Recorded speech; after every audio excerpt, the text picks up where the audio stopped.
Good morning, Bezrat Hashem. We're continuing in Halacha with the Sefer Mishnah Brura in our hands, but we're only going to be covering the Halacha. So Halacha Siman Gimel.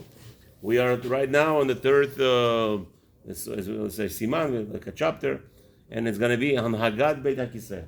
How do you behave yourself in a bathroom when you go through, with all due respect to all the people that are present and all those that are on YouTube world or whatever? How do you behave yourself going into the restroom? However, we're going to have 17 laws, 17 different laws how to behave yourself in the bathroom. It's much more than that, in thousands, but we're going to just cover a few. Aleph.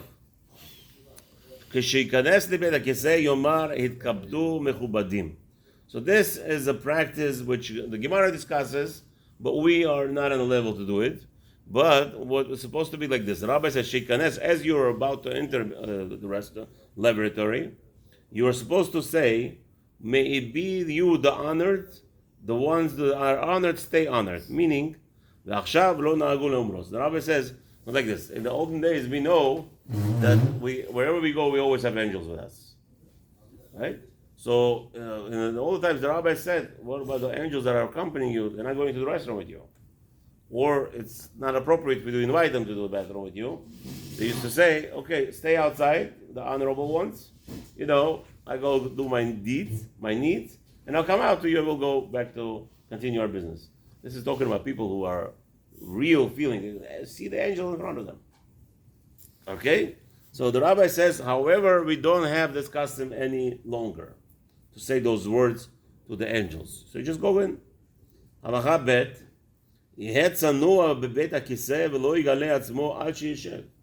Now, in the olden days, we should preface it. Some people don't understand how to learn this halacha. The rabbis in the olden days knew there was no bathrooms, like we are sitting today in the restroom.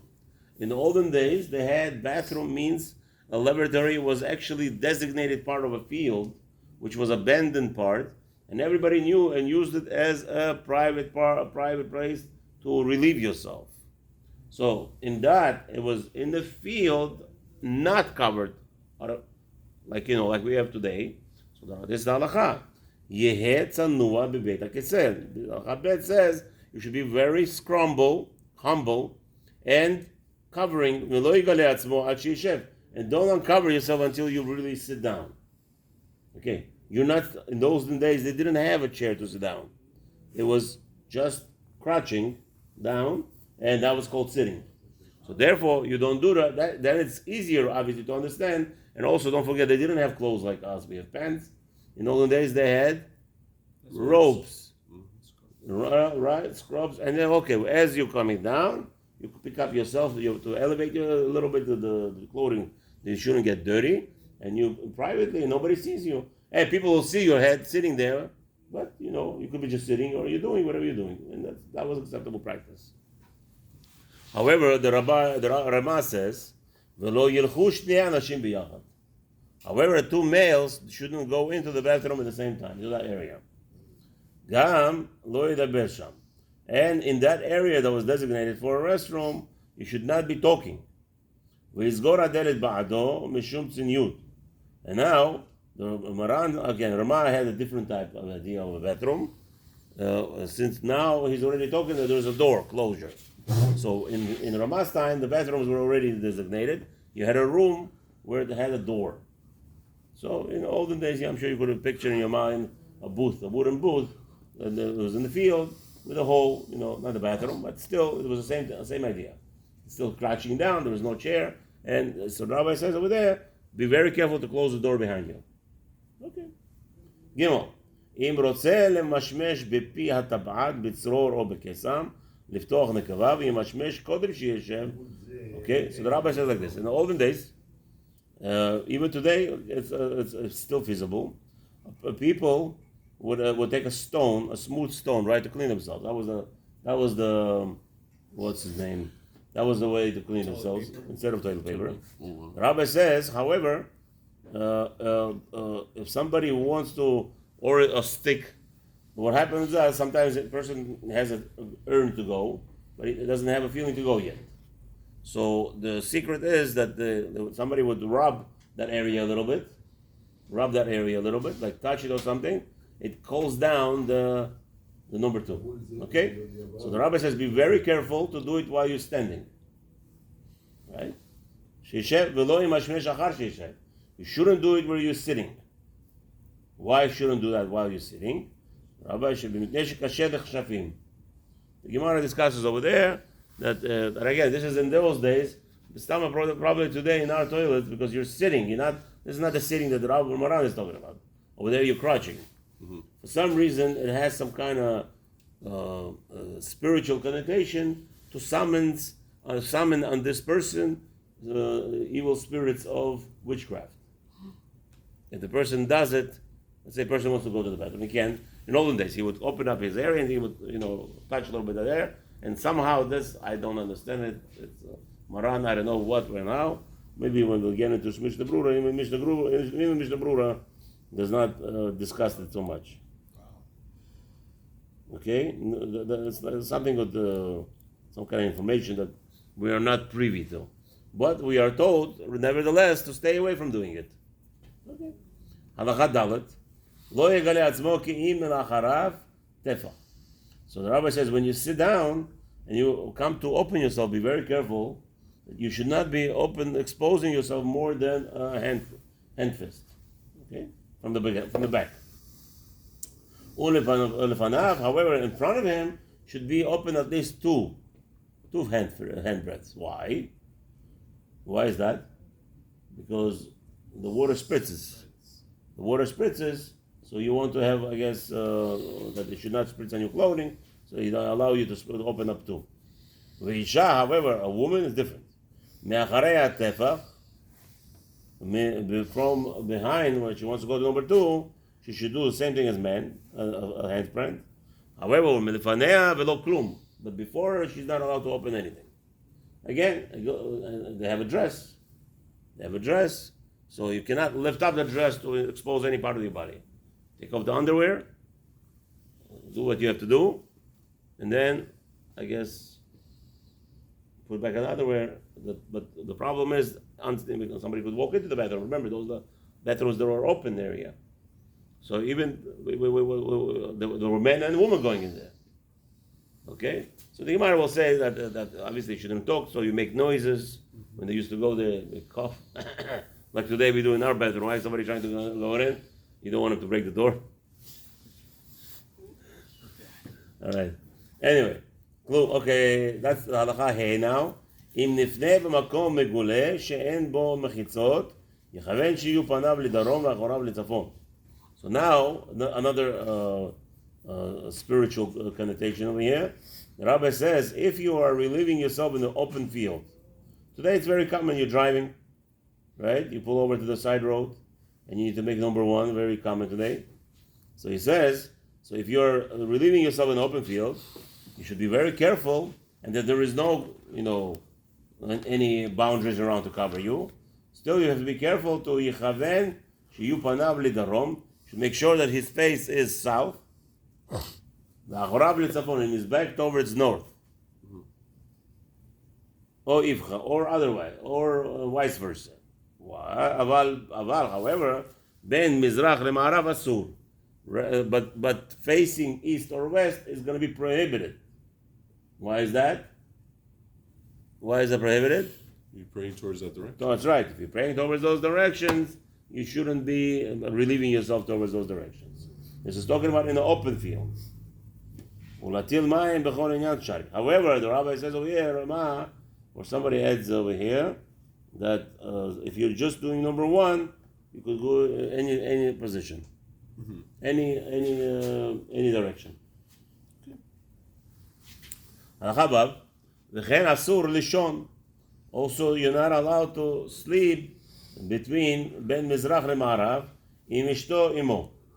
A person should not be with his wife facing east or west. Okay, meaning that your bed should not be positioned facing not east and not facing west. I mean, well, because you're with your wife, you're doing the act. That act should be done in a different position, not towards those directions. The rabbi adds, however, it's more praiseworthy for a person when he sets his bed, say facing west or facing north or south, even when he sleeps by himself. Right? Let's say, so this is east. So this is east towards 95th, I-95. South is. Right, I know. So the rabbi says you shouldn't have your bed facing I-95 if you live in this neighborhood. Okay, or Route 7. My bed, my window is facing Route 7. My bed is facing this way. Automatic. I didn't here. My bed's facing south, and that's how it's appropriate. Okay, that's good. I didn't. That's the way my brother actually set up my bedroom. I don't know. I cannot move things around, so he came in and said he set it up. I guess Hashem wanted me to be very careful with this halacha. Okay, very good. So Zayin, המטיל מים מן הצופים ולפנים, פירוש מקום שיכולים לראות משם הר הבית, משם העולם, אין יכולים לראות. לא ישב פניו כלפי הקודש. So the rabbi says, if you are in Yerushalayim, you hear what's going on here? You're in Yerushalayim open fields. So if you're relieving yourself, even number one, if you're inside the area where you're facing mamash, the Beit HaMikdash looks like the area, it says, Lo yeshev panav k'lapei HaKodesh. You should not be relieving yourself towards the Holy of Holies in Yerushalayim. Relieving yourself towards the holiest of holiest. Now, this is talking about outside, obviously. We're not talking about inside. Once you're inside, you're inside. It doesn't matter which way you face in the bathroom. Or yisalek hakodesh l'tzadin. Or even more than that, it says. However, you have, let's say something. Kodesh. Okay. So what's wrong with here? The kodesh means probably. He says if you have any holy articles in your house also, you should not be towards them. Let's say you have Sefer Torah. A person has Sefer Torah in his house, should be not towards them also. Okay. Or remove objects. Now, by the way, very important to mention, I don't know if you punches it here, that if you're in the bedroom with your wife, at the time of the mitzvahs, you're not allowed to have any holy articles there also. No sidurim, no benches. Be very careful. Okay. Halacha, just throw that in here. Maybe Shulchan Aruch will bring it up just in case we will not learn it today, but just wanted to throw it out there. Okay. Halacha chet, כשנפדה בשדה, אם הוא אחורי הגדר, יפנה מיד. Okay. So let's say you are in a field, the rabbi says, and you have fences. So right behind the fence is the best place to relieve yourself. Why? Because that protects you. You're not so exposed. Okay. Okay, ובבקעה התרחק עד מקום שלא יוכל לעברו לראות. However, so that means like this. So you are in the field with your friend. Your friend is right there. You're allowed to, as long as you go the other side of the fence, you're allowed to relieve yourself there, right there. Don't have to go so far. Okay, because your friend doesn't see you. Understandable. You have a wall. Yeah, because there's a wall right there. However, if you are in the field and there is no fences, and you're walking with the companion, you should distance yourself far enough that your friend should not see you when you are relieving yourself. Okay? הלכה לא ישב במהרה ובחוזק ולא יאנוס לדחוק עצמו יותר מדי. A person should not hasten himself and should not push himself that hard to relieve himself. Why is that? Is that not a good idea? שלא ינתק שיני הקשתה. You should not damage right, what is it called? People have this problem, it's called? Hernias? Not hernia, not constipation. It's called his bowel becomes weak over there, and it hangs. And they have tchorim, it's called in Hebrew. What is that called, David? It's called tchorim, the bleeding from his hemorrhoids, right. So that's what's going to happen. If a person pushes himself, thank you. So a person pushes himself when he's not supposed to, or hastens himself when he should not, he will be chas v'shalom harmed over there with, in English, something called hemorrhoids. In Hebrew, they call it tehorim. Okay? Yud. Loi kanach biad yamin. A person should be very careful not to clean himself with the right hand. Okay? And so what do what does a person do like me? The left hand doesn't work. What do you do? So that's why Baruch Hashem, we have such a thing called bidet in the world. Bidet. Every person in the world should have a bidet. Every shul should have a bidet. Yes, that's spoken Rabbi Button. He's going to look into it again. Because I thought maybe he doesn't want to put it in here, but no, he's going to. He says, no, there was an intention. What happened? If not, he's not. But he gave me an idea yesterday. If he's not going to do it, we have to do it. You must, and that's the best thing. Bidet, then you don't have a problem. What? That's the best way to clean yourself. Right, and more than that, you don't want to use your right hand. As the rabbi just told us, not to, somebody's not, his left hand doesn't work. What are you going to do? Yeah. When I was functioning, I used left hand, but now again. So Baruch Hashem, in my house, I have no problem with that. I have bidets. Every restroom in my house, Lakewood here, you put on a bidet. What's cost the bidet today? Okay, we use a spray one, the hand spray. That's the easiest thing. But today they have the fancy ones and the whole thing. You don't have to put your eyes on that. It's only $130, expensive ones. But the spray one is $29, $25 I get. We went we rented a home in North Miami Beach for Sukkot. My son came in, 5 minutes, installed it. Oh, installed it. Big deal, nothing there, nothing to install. People are making a whole big deal out of it. So B'ezrat Hashem, here in the shul, we're going to install one very soon also. Next, Yud Aleph. Lo yikanach becheres. A person should not clean himself with a pottery. As we said just earlier, they used to clean themselves with stones. Right? So pottery, with why? Mishum kshafin, same thing. Some reason when the person cleans himself with the pottery, it opens up his spirituality, spiritual aspects of him are, for some reason, the shield goes away.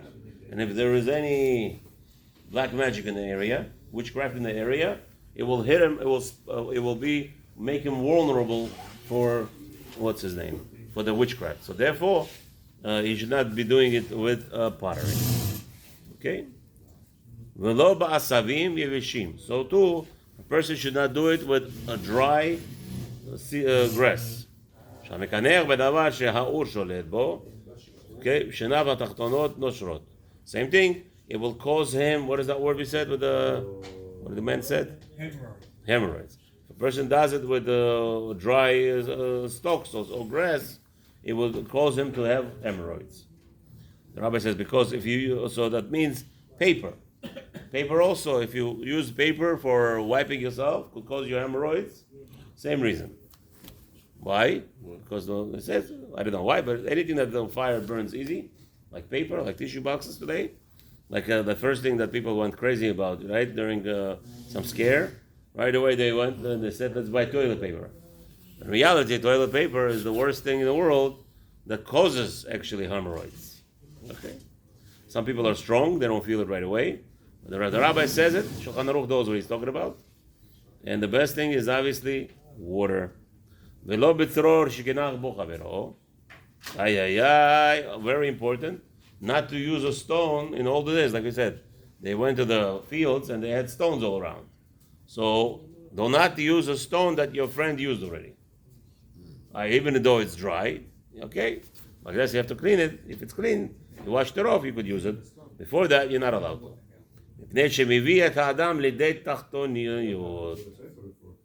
Same thing. That will bring the person to hemorrhoids. Rabbi, now the Rama interjects and he says like this: So now the Rabbi says like this. The Rama says, listen, today we don't have this issue with fields. We all have, Baruch Hashem, we all became Europeans. And the European style, they have bathrooms and a toilet and everything nicely. So he says, therefore, Rabbi says you are allowed to clean yourself. Now listen to this. Becheres, even pottery, even you're allowed to use toilet paper, and it doesn't hurt you. And he says, go see, people are using it and they don't have no problem. Okay. However you want to see it, and mostly people here don't have hemorrhoids unless I don't know, maybe they do. I don't know. The rabbi says they do. So one rabbi says yeah, one rabbi says no. What's the best route? The best route? Put a bidet. With the- What do you think? I'm joking? Put a bidet. yeah. Yeah, but even with a bidet, you still gotta wipe yourself. But that's not called wiping anymore. You're not straining the area. You're only wiping the water off the Yeah. front, of the top. Yeah. That's it. You don't want to get wet, so you wipe it off. But you're not going inside to over there. You have to clean up the pipes. It damages you. Okay. Next, Yud Bet. Ipaneh betzniyut balayla kemo bayom. A person should be very tzanua if he's in the field, relieving himself at night, just like he will do it in the day. Yud Gimel. No, one second. Yud Gimel, we have time. Okay. Lo yashtin me'umad. Very important here, the rabbi says. In the olden days especially, they didn't have, like today, we have toilets. They had, in the field, you're standing, when a person makes number one, everything spritzes.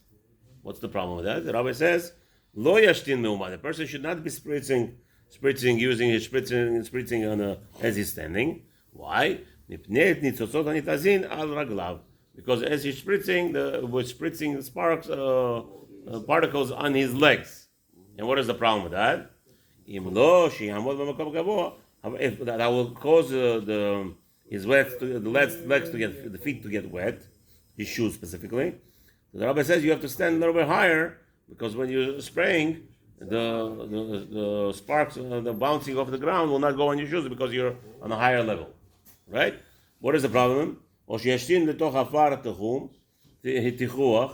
go to spray onto the, what's his name, onto dirt that will observe that will not pick up the sparks. Okay, what is the problem with that? What is the problem with that? The problem with that is people will say that his private didn't work properly, and that means all his children are not his children. Will come out a bad report on him. That means it's not strong enough. The Gemara discusses this, that he has a hole in there.